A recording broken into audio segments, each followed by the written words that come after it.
Et quand j'ai commencé à écrire mon premier roman, il se trouve que j'ai envoyé un jour un roman, je vais faire court, à un éditeur aux éditions du Seuil, et il m'a dit « ce livre n'est pas bon ». Il dit « ce livre n'est pas bon », d'ailleurs je me souviens, ça se passait un petit peu dans le quartier, parce que j'aimais bien m'inspirer de ce que je voyais. Il dit « c'est pas bon parce que c'est gratuit, c'est pas un livre sur quelque chose qui vous importe. Écrivez sur un sujet qui vous importe ». Et là, j'ai eu un flash entre Belleville et Jourdain, et j'ai dit « mais tu dois raconter son histoire ». Et tout le roman est venu là. J'avais pas encore le titre est devenu Le Voyage clandestin. Et effectivement, ça a été publié quelques années après l'épisode de l'église Saint-Bernard. Et ça a été le premier roman écrit en français sur ça, parce que ça m'avait vraiment touché. Et je suis très content que depuis, il y ait eu énormément de livres écrits sur le sujet, parce que il y a un sujet politique, mais il y a un sujet humain. Et moi, en tant qu'écrivain, je suis du côté de l'humain. Très bien, parce que j'aime beaucoup tes interviews. Quand toi, journaliste et écrivain, tu es interviewé, et tu insistes sur l'humanisme et tu insistes parfois même sur l'utopie. Et tu dis que je crois en l'utopie, il faut changer ce monde est à changer. Alors tu as publié aussi Quelques mots d'arabe, roman au Seuil 2004, et tu as publié le roman d'Abdelkader. Alors, Quelques mots d'arabe est un peu inspiré de mon expérience d'enfant en Normandie, d'adolescent, qui est arrivé dans un collège de la banlieue de Rouen. Et la moitié des gamins, peut-être le tiers des gamins, étaient d'origine algérienne. Alors je ne comprenais pas tout, hein. Il y avait des gamins qui me disaient « moi je suis kabyle, moi je suis chaoui ». Alors il y en a qui me disaient « je suis harki ». Alors je pensais que c'était une région d'Algérie, les harkis. Voilà, je ne comprenais pas tout. Et ils parlaient beaucoup en arabe dialectal, peut-être en berbère aussi. Je ne faisais pas la différence. Et il y avait pas mal d'insultes aussi. Et en fait, ça m'a absolument fasciné. J'avais envie d'apprendre l'arabe. Et il se trouve aussi qu'avec mes parents, à l'âge de 9-10 ans, on est allé au Maroc. Et j'avais vu un gamin un jour écrire sur une nappe dans un restaurant en arabe. Il avait écrit mon nom en arabe sur une nappe de restaurant. Et donc j'ai demandé à des copines, les qui étaient en 6e, est-ce que je pourrais apprendre l'arabe? Parce qu'en fait, c'était pas évident d'apprendre l'arabe. Et en fait, il y avait des cours d'arabe qui étaient donnés pour les enfants issus de l'immigration. Et j'ai eu le droit d'y aller. Et la copine qui s'est inscrite en même temps que moi, elle a vite abandonné. J'ai retrouvé sur Facebook un ami qui est kabyle et qui s'est souvenu de moi à l'époque. Lui, il est resté 2 semaines au cours, il est parti, il est devenu avocat à Rouen. Il me dit, je me suis toujours demandé ce que tu foutais dans ce cours. Mais bon, voilà, j'y suis resté pendant de longues années. Après, je suis passé, c'était le mercredi après-midi, le samedi après-midi. J'ai fait un peu d'arabe à Languedoc, mais je précise que je ne suis pas très bon en langue arabe, malgré tout, parce que je ne suis pas très bon, je ne suis pas allé assez loin dans l'apprentissage. Mais voilà, j'ai voulu raconter un peu cet aspect-là de ma vie, à travers une fiction, à travers... ça parle à la fois, je dirais, du désespoir des jeunes au Maroc, puisque j'étais allé souvent au Maroc à un moment donné, et puis j'ai voulu parler un petit peu aussi du phénomène des enfants nés en France d'origine algérienne qui sont retournés après vivre en Algérie. Et certains d'ailleurs ont perdu leur carte de séjour et ils l'ont regretté. Donc j'ai raconté une histoire un peu fictive d'une jeune, et ça s'est malheureusement mal terminé. On raconte un peu aussi le début de l'emprise des islamistes dans les universités. Voilà, c'est un livre un peu où je fais un peu le point sur ce que j'avais à dire à ce moment-là. Le roman d'Abdelkader, c'est différent. J'ai eu cette idée-là, mais vraiment après les attentats contre Charlie Hebdo. Le hasard a fait, comme je travaille à la radio, j'avais reçu une écrivaine qui avait écrit un livre sur les femmes de l'entourage de l'émir Abdelkader. Et finalement, grâce à ce livre, j'en ai su un peu plus sur ce personnage. Je me suis aperçu que je connaissais le nom, mais je ne savais rien sur l'émir Abdelkader. Et en cherchant un peu, je me suis dit, mais c'est un personnage absolument unique dans notre histoire parce que tout le monde peut se l'approprier. Il parle à tout le monde. Il parle à l'Algérie, il parle à la France, il parle même à l'Orient, puisqu'il a vécu en Orient. Et donc c'est un personnage qui, pour moi, pouvait réconcilier. Et donc mon but a été, c'est le seul livre de ma vie que j'ai écrit dans l'urgence. Je l'ai écrit en quelques mois. Je lisais à la fois des biographies et j'inventais un personnage d'enfant qui rejoignait l'Asmala d'Abdelkader et qui devenait un peu son secrétaire particulier, qui grandissait auprès de lui. Et vraiment, je suis heureux de voir que depuis quelques années, les Français réapprennent à connaître l'émir Abdelkader, parce qu'il faut savoir que de son vivant, au moment de l'avènement de Napoléon III, il a été extrêmement populaire. Il y a de nombreux écrits qui datent du 19e siècle sur l'émir Abdelkader. Et moi j'ai coutume de dire que ce qu'il a fait à Damas, c'est-à-dire qu'il a protégé les chrétiens qui étaient menacés de génocide, alors qu'il avait dit qu'il arrêterait de combattre. Mais là, il a décidé avec ses amis algériens de protéger les chrétiens. Ce qu'il a fait, si le prix Nobel de la paix avait existé à l'époque, il aurait reçu le prix Nobel de la paix.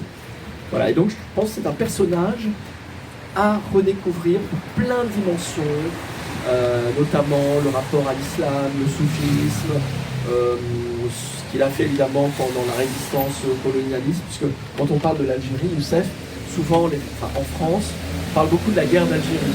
Et on oublie les débuts de la conquête qui sont extrêmement intéressants. Et alors ne parlons pas de toute l'Algérie qui précède la colonisation française, qui est un sujet dont personne ne parle en France. C'est vrai. Eh bien, merci mon ami Loïc. Maintenant, je donne la parole à nos amis dans la salle pour des questions ou des remarques. L'idéal, c'est que l'intervention soit concise et brève, mais ça, c'est l'idéal. Donc, voilà, la parole. Qui se lance? Je pense que j'ai pas un micro. Dessus. Bonjour Loïc. Bonjour. On se connaît, Marie-Noël Arras des éditions chez Recueil Étoilé. C'est ce que je me disais, mais voilà. Bonjour. En fait, je n'arrêtais pas de vous regarder en me disant, mais on se connaît, mais voilà. Peu importe. Ce que je voulais savoir, vous dites, je suis partie en Algérie dans les années 80, mais vous ne dites pas pourquoi vous êtes partie en Algérie. Ça m'intéresse. Alors, je vais peut-être vous amuser, parce que c'était extrêmement naïf. J'ai vécu en Angleterre entre 1987 et voilà, entre septembre 87 et juillet 88, donc une année magique. Et mon but, c'était en fait de vivre en Algérie. Et le prétexte que j'avais trouvé, en fait quitter l'Angleterre et aller directement en Algérie, j'avais dit à mes parents, je vais aller en Algérie pour apprendre l'arabe. Ce qui est effectivement peut-être le dernier pays où apprendre l'arabe. Ma mère me raconte avoir est allée, puisque j'étais en Angleterre, est allée plusieurs fois au consulat de Rouen, d'Algérie à Rouen. Le consul était extrêmement suspicieux. Je lui ai demandé ce que c'était que cette histoire. Je crois qu'il a en plus un peu dragué ma mère. Donc ils se sont vus à plusieurs reprises. Il se demandait vraiment, voilà, mais c'est qui ce gamin de 19 ans, 19-20 ans qui veut apprendre l'arabe en Algérie? Alors, mais je suis quand même allé en Algérie. Mais je suis allé en Algérie avec un visa de touriste et avec comme but d'aller chercher un emploi en Algérie. Donc c'est comme ça que j'ai fait. Je me souviens parfaitement être arrivé genre à 6h du matin à Alger, tout fier de mon arabe, et je demande à un jeune dans la rue, Hel Tarif Aina Funduq, Qarib min huna. Et il me dit, mon gars, tu vas à gauche. Il me répond en français. Voilà. Donc j'ai compris assez rapidement que c'était pas en Algérie que j'allais apprendre l'arabe. Par la suite, j'ai eu comme projet d'apprendre l'arabe en Syrie. Et puis j'ai été recruté à Radio Orient, ce qui fait que les choses ont changé. Le deuxième voyage, bon, je ne vais pas raconter le voyage entièrement en Algérie, mais j'avais mon prof d'arabe qui habitait au Maroc, à Oujda. Et donc, non, mais je ris parce que finalement je suis allé 2 fois en Algérie et j'ai connu 2 fois la condition d'un sans-papier français en Algérie, si je puis dire. Parce que la première fois, j'ai traversé la frontière pour aller voir mon prof d'arabe à Oujda, mais avec comme but de repartir après en Algérie. Je devais aller à un mariage, voilà, bon, c'était prévu. Et puis, en franchissant la frontière à Marilia, puisqu'à l'époque elle était ouverte, je passe une semaine chez mon prof d'arabe, voilà, à Oujda, super, et voilà, une semaine au Maroc. Puis je retourne au poste de frontière pour retourner en Algérie. Et là, les autorités algériennes me disent, mais monsieur, votre visa a expiré. Vous êtes au Maroc, vous ne pouvez plus retourner en Algérie. Donc mon voyage en Algérie était plus court que prévu. Et donc je n'ai pas pu rester en Algérie où je voulais trouver du travail. Donc voilà, et j'ai dû repayer un billet d'avion pour partir du Maroc. Et c'est là, au Maroc, où je me suis vraiment ennuyé pendant une semaine en attendant en attendant d'avoir mon billet d'avion. Je me suis dit, en fait, tu vas habiter à Paris, tu vas devenir journaliste, tu vas écrire des livres. Voilà, c'est comme ça que j'ai eu l'idée. Mais vraiment, donc c'est marrant parce que tout est lié. Et le deuxième voyage en Algérie, alors, normalement, je ne le dis pas publiquement, mais je le dis. En fait, j'y suis allé en tant que journaliste, envoyé par Paris Plus, le journal fondé par mon ami Raïm Rezigat, à qui je dois beaucoup, à qui je pense beaucoup, et je suis toujours en contact avec lui, qui a connu le 17 octobre 1961, qui était un des plus jeunes manifestants. Et donc il m'avait envoyé, en fait, le billet d'avion était payé par Paris Plus, et puis à l'époque, Radio Orient avait accepté que je sois envoyé spécial au moment de l'annulation du processus électoral. Alors comme j'étais très naïf, mais je suis allé là-bas avec un visa de touriste. Chose à ne jamais faire. Voilà, mais ma naïveté, de temps en temps, voilà, ça fait partie de la vie. Et j'étais très consciencieux. Donc, le jour où les autorités algériennes ont interdit les prières de rue, moi j'étais jeune journaliste, jeune reporter, donc je voulais être présent. Je vais vers la mosquée, je crois, Ketchawa, et je veux rendre compte, est-ce que l'interdiction des prières de rue, il y avait le président qui a été assassiné par la Suisse, qui vient juste d'arriver, Goudiaf, je voulais vérifier ce qui se passait. Et là, à chaque fois, je dis je suis journaliste, on me fait passer tous les barrages de police, j'ai aucun problème. Puis à un moment donné, il y a un gradé qui quand même se dit, mais est-ce qu'il a vraiment le droit d'être là? Alors, un gradé me contrôle et il me dit est-ce que vous avez j'avais une carte de presse déjà, mais je n'avais pas de visa de journaliste. Et donc il m'arrête et il se trouve que c'était pratiquement à la fin de mon séjour. Je suis arrêté, mis dans un commissariat, transféré ensuite dans un commissariat au centre d'Alger. Ça va être le commissariat central qui a malheureusement explosé par la suite. Et le commissaire était un type absolument... Alors c'est ça qui est étonnant, le commissaire parlait un français absolument remarquable et j'avais l'impression d'être compris. Bon, simplement, j'ai expliqué. Alors là, j'ai un peu forcé le trait. Je lui dis certes que je n'ai pas de visa, mais je veux absolument faire mes preuves comme journaliste et l'Algérie pour moi était un moyen de montrer que j'ai été un bon journaliste et que j'ai gagné mes galons de reporter, voilà. Il m'a regardé un peu en me disant que j'étais un peu fou, ce qui était probablement le cas, et il m'a dit écoutez, vous êtes expulsé, vous allez être expulsé d'Algérie.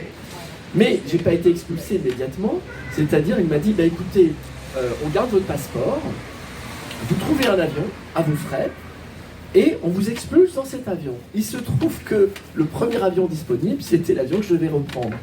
Ce qui fait que je suis allé récupérer donc, mon passeport au commissariat. 2 policiers en civil, heureusement ils étaient en civil, m'ont mis dans leur bagnole, charmants, des jeunes policiers, mais on a vraiment sympathisé. C'est-à-dire que, honnêtement, si Facebook avait existé à l'époque, je pense qu'on se serait échangé nos adresses Facebook. Alors ils étaient, mais ils se prenaient, enfin ils avaient l'impression d'être dans un film policier, donc on roulait vite et tout ça.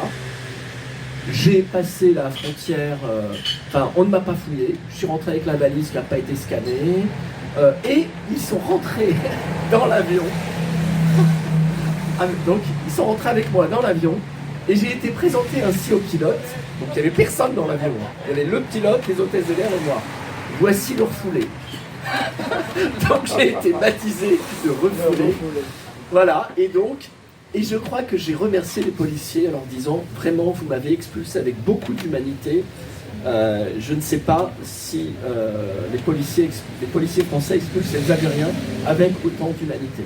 Voilà, c'est quelque chose que normalement je ne raconte pas.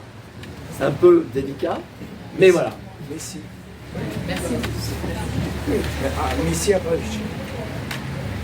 Oui, bonjour. Je voudrais vous poser une question, puis une petite remarque. Je voudrais savoir, parmi tous les révolutionnaires algériens, pourquoi votre choix s'est porté sur Émir Abdelkader, et pourquoi vous dites que c'est quelqu'un qui parle à tout le monde alors qu'il ne parle pas à 50% de la population de son pays? Je n'ai pas entendu la fin. J'ai dit, vous disiez dans votre intervention qu'il parle à tout le monde. Il ne parle pas à 50% de sa population, la population de son pays. Et je voudrais savoir, vous expliquer aussi, parce que pour nous, c'est un révolutionnaire sorti du chapeau de Boumediene pour écraser les autres révolutionnaires. Alors, je vous remercie de votre question. Alors, pourquoi j'ai choisi l'émir Abdelkader et pas un autre révolutionnaire? En fait, j'ai pas choisi l'émir Abdelkader, c'est l'émir Abdelkader qui m'a choisi, c'est-à-dire que il s'est imposé à moi, j'ai vu son portrait, j'ai lu des livres le concernant, et je ne suis pas un spécialiste de la guerre d'Algérie, je ne suis pas un spécialiste de la résistance au colonialisme.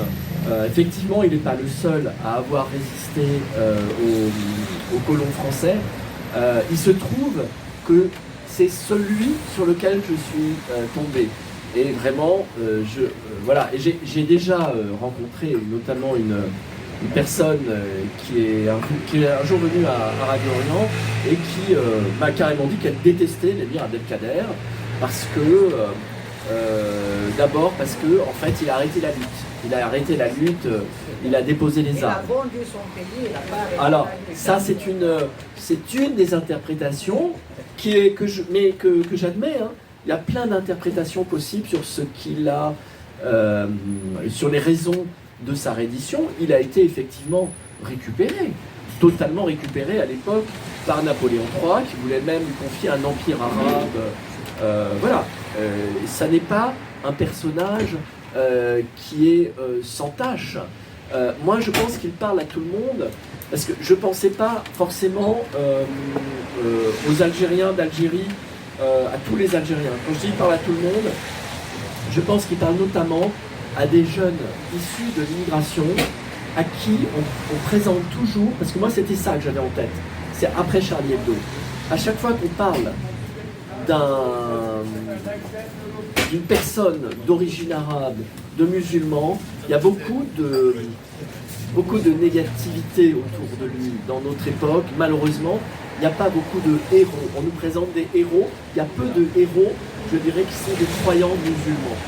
Et je trouvais que lui, ne serait-ce que par son approche du soufisme, qui est une des voies mystiques de l'islam, son travail sur Ibn el-Arabi, et puis il faut savoir qu'il c'est quelqu'un qui est aussi très apprécié par une frange de la population française, notamment les gens, les républicains, les francs-maçons. C'est quelqu'un qui parle à une partie de la population française. C'est-à-dire que c'est quelqu'un qui plaît à des Français qui ne sont pas musulmans, et c'est quelqu'un qui plaît à des musulmans. C'est pour ça que pour moi, un des exemples possibles de la réconciliation. Moi, je n'ai écrit que 5 livres. J'adorerais écrire. Malheureusement, je suis trop paresseux pour écrire un livre par an. Il faudrait que j'en écrive plus. Mais honnêtement, moi, les livres que je choisis, en fait, c'est très bizarre. J'écris, je ne choisis pas les sujets, ils s'imposent à moi. Donc, si par exemple, il y avait un révolutionnaire algérien dont j'avais lu une biographie et je me sens capable, ou je me sens à la hauteur de ce personnage, je serais le premier à le faire. Voilà, et vraiment, moi, je suis un auteur. Vous prenez une grande bibliothèque, moi, mes livres, ça prend une toute petite place. Dans la bibliothèque, il y a de la place pour d'autres livres. D'autres que moi l'écriront. Vous-même, peut-être, vous pourriez l'écrire. Voilà, moi c'est comme ça que je conçois la littérature.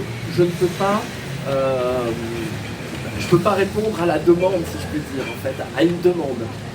Moi, en fait, c'est très bizarre, c'est mystérieux le processus qui nous pousse à écrire.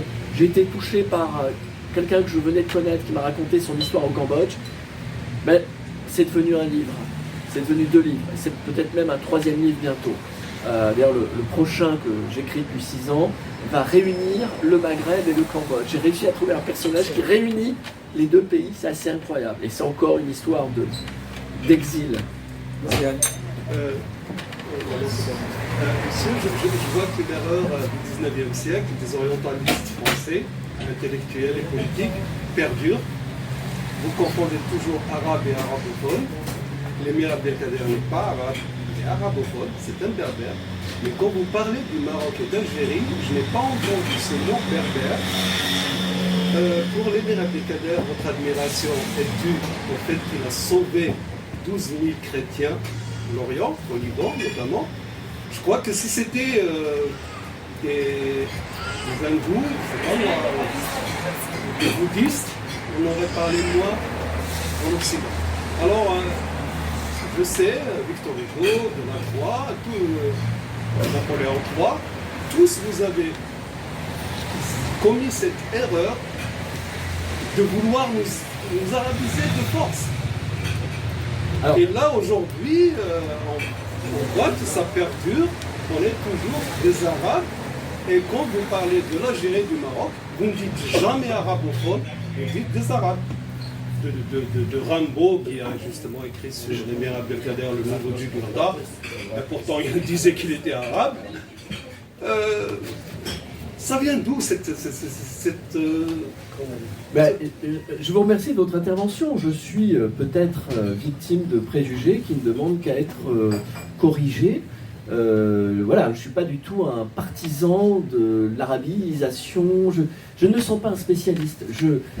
Même si je travaille dans une radio qui s'appelle Radio Orient et que j'écris des romans qui sont situés au Maroc, en Algérie, j'écris, je dirais, avec ce que j'ai, avec ce que je peux, avec mes capacités, et je conçois parfaitement tout ce que vous dites sur la récupération. Alors, sur la partie arabophone, je vais essayer de vous répondre, même si je ne me sens pas très qualifié, mais sur la récupération de l'émir Abdelkader, mais je suis entièrement d'accord avec vous. Mais comme la laïcité aujourd'hui, elle est récupérée par l'extrême droite, c'est quand même un paradoxe. La laïcité s'est fondée sur la lutte contre le catholicisme, et donc les gens, l'extrême droite aujourd'hui, elle était contre la laïcité en 1905, donc il y a un renversement. Mais bon, là je fais une parenthèse, je ne veux pas esquiver votre question. Effectivement, l'émir Abdelkader peut être questionné dans sa récupération, dans la façon dont il a été récupéré. Moi, c'est pas ce qu'il a fait, je dirais, même s'il n'avait pas sauvé les chrétiens, l'émir Abdelkader m'aurait intéressé, parce que il a montré dans sa vie une ouverture et une tolérance qui, pour moi, va à l'encontre du préjugé qui se répand dans les sociétés occidentales contre les gens de culture ou de confession musulmane. Donc, on a un exemple d'un homme qui est croyant, qui est d'une autre religion, mais qui est ouvert à l'autre. Il est notamment, il était très proche de Monseigneur Dupuche, qui était un évêque, effectivement, partisan du colonialisme, comme tout le monde a été partisan du colonialisme. C'est-à-dire que Jules Ferry est quand même celui qui a créé l'école laïque et obligatoire, et en même temps, qui soutenait le colonialisme. C'est-à-dire qu'on est tous complètement dans des paradoxes. C'est pour ça que moi j'ai du mal avec la cancel culture qui voudrait faire tomber des statues, parce qu'en fait, on est le fruit d'une histoire tragique, et je pense que c'est intéressant. Moi je pense qu'il n'y a pas une histoire, il y a des histoires, il y a des interprétations, et ce que vous me dites me paraît mais totalement valable, et je l'accepte. C'est-à-dire que je demande à apprendre. Voilà. Merci Loïc. Et sur les arabophones, je ne me sens pas très qualifié. Alors, on prend une dernière question, je crois que Pierrette voudrait la poser. Alors, tout d'abord, je vous dis bonjour, monsieur. J'ai Bonjour. lu aucun de vos livres. Hein. Je ne vais faire qu'essayer de rebondir sur vos propos. Alors moi, ce que j'ai cru comprendre, c'est qu'avant tout, vous vous intéressez à la dimension de l'homme dans l'histoire, et non pas à justifier son type de combat. J'ai pas bien compris en fait la question. C'est pas une question, c'est une affirmation. Une affirmation. Je vous sens à travers ça, à savoir que vos propos sont tout le temps teintés d'humanisme. Abdelkader, on peut lui reprocher le fait qu'il est, et c'est en gros ce qui lui est reproché, d'avoir déposé les armes. Vous avez pris la dimension globale de l'émir Abdelkader à travers l'histoire. Ça ne se résume pas, l'histoire d'Abdelkader à l'arrivée des troupes françaises et à la résistance. C'est vrai qu'effectivement, il est venu ici avec sa famille, ils ont eu une situation très privilégiée, c'était un notable en Algérie, c'était pas n'importe qui. Il a souffert en France, hein, quand même. Il a souffert, mais il a quand même été reçu à la cour. Tout à fait. Voilà, ses enfants ont fait des études supérieures, si je ne dis pas de bêtises, à travers ce que j'en connais. Et votre propos n'est pas forcément, je pense, de vouloir expliquer ce qu'a fait l'homme, le justifier ou pas, mais simplement le prendre dans sa globalité avec son cheminement à travers l'histoire. Parce qu'on est bousculé par l'histoire en ce moment, on sait très bien qu'on est sur une poudrière et on va peut-être nous demander de nous positionner, comme dans toute époque difficile, et c'est quelque chose d'hyper compliqué, parce qu'on a nos ressentis, on a nos histoires personnelles, c'est pas évident. L'autre question, moi je suis admirative de vous voir aussi intéressé par la culture de nos anciens protectorats et colonies. Je me suis posé la question, mais pourquoi a-t-il cette appétence pour l'Algérie, ancienne colonie, les protectorats, la Cochinchine, c'est quand même vouloir apprendre l'arabe. Vous êtes de la génération des enfants nés dans les années 60. Apprendre l'arabe, un petit français de Rouen, c'est un truc qui est pas pensable. Excusez-moi. Je me suis dit, il y a quelque chose que je ne comprends pas. Même si vous étiez entouré de petits maghrébins, du côté de Rouen, la Normandie, je connais le coin. Je suis quand même un peu surprise. Après, vous avez évoqué votre enfance avec des enfants. Donc je me suis dit, il y a peut-être eu un déclic avec cette culture. Peut-être que de temps en temps, il avait un couscous et il s'est dit, ça va m'intéresser. La musique, non, c'est pas la musique de ce lieu qui vous a emmené vers ça. Donc profondément, qu'est-ce qui, en vous attire davantage vers ce type de culture? C'est pas le cinéma. À l'époque, il n'y avait pas de film relatant. Il y avait les documents de l'INA et encore, il n'y en avait pas tant que ça. Et puis, c'était pas si intéressant que ça. Voilà, la question fondamentale, Mais qu'est-ce qui vous a pris? Moi, ce qui me prend, c'est que j'ai un papa qui a les 2 pieds dedans et que ça m'intéresse. Mais vous, j'ai une maman normande, voilà, mais je ne suis pas allée vers les vaches rouges, blanches et noires. Non, pas du tout. Voilà. Et autre chose, Youssef, tu as évoqué l'utopie. Les utopies amènent des révolutions, que l'on cautionne ou pas, parce que la révolution iranienne, c'était une utopie, elle est arrivée au pouvoir, et on voit ce que ça donne aujourd'hui. Révolution chinoise, on voit ce que ça donne aujourd'hui. Quelle est votre utopie aujourd'hui? Alors, vraiment, beaucoup de questions, et vraiment merci pour tout ce que vous avez dit. Alors, qu'est-ce qui vous a pris? Ça, vraiment, j'adore. C'est vraiment, merci. Je vais vous dire, dans ces cours d'arabe, le professeur, par délicatesse, m'avait dit toi, tu n'apprendras pas les prières. Parce qu'en fait, le cours d'arabe, les gamins, en même temps, ils apprenaient salat. Et moi, je lui ai dit, pourquoi j'apprendrais pas les prières? Donc, j'ai appris les prières, voilà, sans être musulman, sans croire. Et puis j'ai demandé un Coran pour Noël, donc dans le sapin de Noël. Donc là, j'aggrave mon cas. J'ai eu un Coran pour Noël. Pourquoi je me suis intéressé? Mais en fait, alors ça c'est mystérieux, je m'intéresse à l'autre, à ce qui est différent de moi. J'ai un grand problème avec beaucoup de livres écrits par mes confrères et consoeurs écrivains. C'est que moi, les histoires de divorce, les histoires de chiens qu'on doit promener dehors, ça ne m'intéresse pas.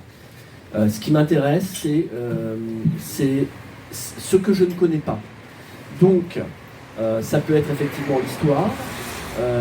Moi, j'adore lire des romans traduits donc, de l'arabe, de n'importe quel, du hindi, voilà, on parlait de Berbère tout à l'heure. Moi, j'ai eu un coup de foudre vraiment pour Rabah Belhamri, que j'ai eu la chance d'interviewer, de rencontrer. Je suis allé chez lui, j'ai bien connu sa femme. La première fois que je l'ai vu, c'était à l'association culturelle berbère rue des Maronites. Et puis c'est grâce à lui, de manière indirecte, que j'ai été publié. Un voyage clandestin a été publié en partie grâce à lui, parce que j'ai eu le même éditeur que lui. Je lui avais dit, vous aurez le prix Nobel de littérature. Il m'a dit, je vous offrirai le champagne. Enfin, voilà. En fait, ce qui m'intéresse, c'est ce que je ne sais pas ou ce que je ne crois pas savoir. Donc c'est ça. Et en fait, tout mon intérêt pour le monde arabo-berbère ne vient pas d'un désir d'orientaliste. Ça, je tiens absolument à le souligner. Je suis allé à l'Institut des langues orientales. Vous aviez beaucoup de militaires, notamment, qui apprenaient l'arabe parce que c'était peut-être la langue de l'ennemi, que sais-je. Moi, c'était pas du tout ça. Moi, ce qui m'intéresse, c'est l'immigration. C'est-à-dire, pour moi, la France, elle est plurielle. Et je vous dis, avant l'âge de 11 ans, j'étais dans une école de Rouen. Il n'y avait pas beaucoup d'enfants issus de l'immigration. Je suis arrivé dans la banlieue de Rouen.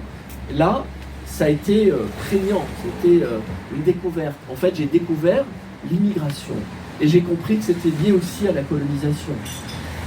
Donc, je continue à apprendre. Je suis un apprenant, permanent. Et puis, voilà, je ne sais plus, j'avais éventuellement... Il reste une petite question. Quelle est ton utopie aujourd'hui? Et puis, on va clore et on continuera la discussion entre nous. Alors, est-ce que c'est possible d'être utopiste aujourd'hui? Moi, mon utopie, voilà, des choses que je n'ai jamais faites, que je voulais faire et que je crois que je ne ferai jamais, malheureusement, je voulais faire le tour de la Méditerranée. Je voulais tout simplement visiter tous les pays, aller en bus, en train, en bateau, enfin, faire le tour de la Méditerranée.